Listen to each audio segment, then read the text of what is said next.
Hello সবাইকে। আজকের কলকার ভিডিওতে ছোট্ট একটা বাটারফ্লাই অ্যাড করেছি, আর অ্যাড করেছি আম কলকা কমা পাতা, যেটা সব কলকাতেই থাকে। যেটা আমার বলা মনে হয় জরুরি, আর চেষ্টা করবো এবার থেকে প্রত্যেকটা ভিডিও শুরুতেই বলে দেওয়ার, সেটা হলো আমি সোনাইয়ের 40 তুলি ইউজ করি। আর এখানে যে টিপটা ইউজ করেছি এটা মেরুন কালারের সুরুচিয়ের টিপ, আই থিঙ্ক 10 নাম্বার, আমার সঠিক মনে নেই।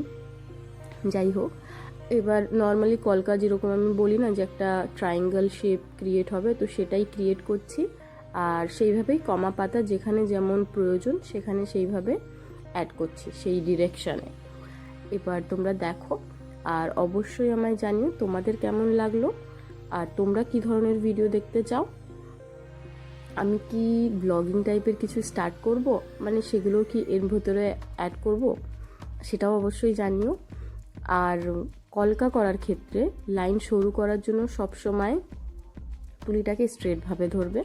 এবার অনেকের বক্তব্য থাকতে পারে আমি কেন ধরিনি, তো তাদের ক্ষেত্রে আমি বলে রাখি, আমি যখন ভিডিও শ্যুট করি সেই জন্য আমি তখন ফোনের ক্যামেরাটাকে একটু টিল করে রাখি বা একটু বাঁকাভাবে রাখি, যাতে আমি কি ড্র করছি সেটা বোঝা যায়। তো সেক্ষেত্রে অনেকের হয়তো মনে হতে পারে যে আমি তুলিটাকে স্ট্রেটভাবে ধরিনি, কিন্তু সেটা না, আমি অবশ্যই স্ট্রেটভাবে ধরেই করি।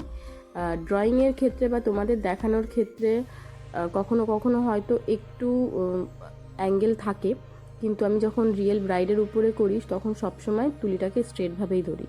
তো তোমাদের মানে কলকার লাইন যদি সূক্ষ্ম করতে হয় সবসময় তুলিটাকে স্ট্রেটভাবে ধরবে, তাহলেই হয়ে যাবে। আর এখানে আমি হোয়াইট দিয়ে হাইলাইট করলাম।